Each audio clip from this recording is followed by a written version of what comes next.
If Nick Saban didn't leave Alabama, where would Jalen Milroe be in the Heisman race right now? Finished 6th last year. Obviously, all the attention is on Dylan Gabriel, Carson Beck, and Quinn Ewers in terms of odds. Would he be a top 3 favorite if Nick Saban would have stayed? Is he being slept on at all? No, not over Dylan Gabriel, I don't think, or Quinn Ewers. Yeah, that's the thing. I think, so Carson Beck, Georgia's going to be the best team in the country. They were the best team in the country last year, even though they didn't win the national championship. And Beck was really good for them, so that makes sense. Quinn Ewers is, I think, a little bit overhyped. Same. But Texas is still loaded.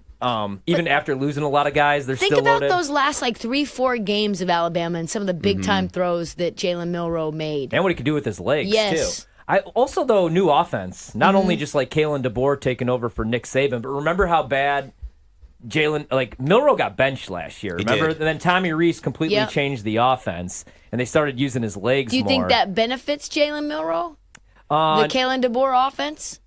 Or do you think that makes it worse for him? I don't know that it makes it worse for him, but I would rather have him playing in the offense that he was familiar with the second half of the season when he was playing his best football.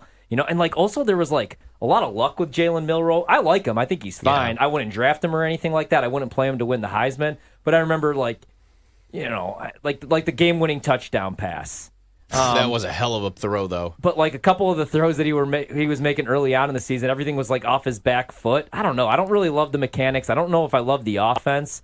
And I think that's just a wait and see with Bama. I definitely wouldn't play him to win Heisman. I wouldn't go over their win total. I also wouldn't go under. Like I was saying to PJ, I wouldn't be shocked if they won 11 games. Kellen DeBoer is really damn good. Look what he did at Washington with a bunch of super seniors. He also still has a ton of talent there that Nick Saban recruited. I mean, I know some guys have left, but that's a really talented program, period. So you're going to go in and, maybe it's even, at worst case, it's a Kevin Ollie situation, like when he went into UConn and won a national championship and they realized, oh, wait, those weren't his recruits that were actually there. But, when you talk about Jalen Milroe and then the throws he was making earlier in the year versus later, you could argue, too, some of that is just coaching and getting better and just working on it. He could be an improved quarterback alone just simply from off-season workouts, too. God. He throws a great deep ball. He's really good with his legs, but, the intermediate stuff, the stuff across the middle, I don't love.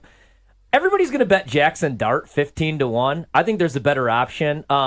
We could talk Cam Ward on Monday because he's 20-1, and I really like that price. I like Cam Ward. Mm-hmm. And I think Miami's going to be good. I know I said that last year and the year before. If you look at all the things that Miami has in terms of the receiving core, in terms of just running back room, and Cam Ward really, really freaking good. Nebraska AD Pete came out, Troy Dannon, and he was spilling the tea in a recent interview. He casually dropped that my Oregon Ducks and Ohio State, their NIL budget was $23 million each, and Nebraska's is $10 million. He also said in that interview that NIL is essentially going away in the next 2 years, only to be replaced by revenue sharing. If that's the case, how does that impact the college football landscape to you? Well, let's start with this. Name the teams. It's always kind of the running joke.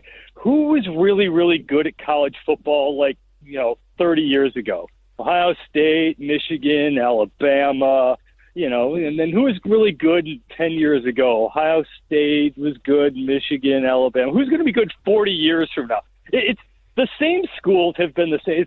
I'm going to biff the stat here, but I'm going to get close, is that if you look at the history of college football national championships, it was really only won by 3 teams. There's not this big parity thing where Utah State's not ever getting its shot, and even Oregon. For as good as they've been, they have not won a national championship in recent years. And so, but here's the difference, though.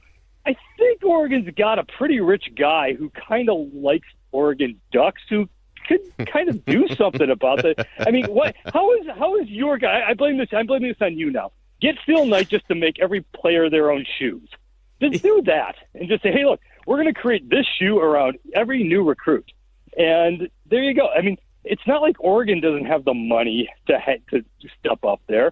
And it isn't going to go away just because there is going to be some sort of revenue sharing, because you're still going to have the ability of these players with their name, image, and likeness to be able to make money outside of it. So this idea that, now we're going to have an equal playing field. It's going to be like the NFL where you can be in Green Bay or New York and you can still win.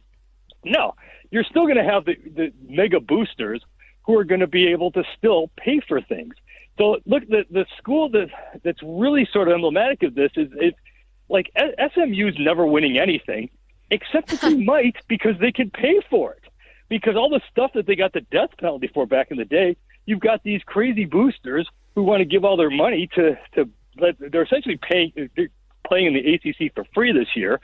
But now, if you could pay for the players that they're getting through the transfer portal, you can make a pretty good team. More for basketball than football because you only need a couple there.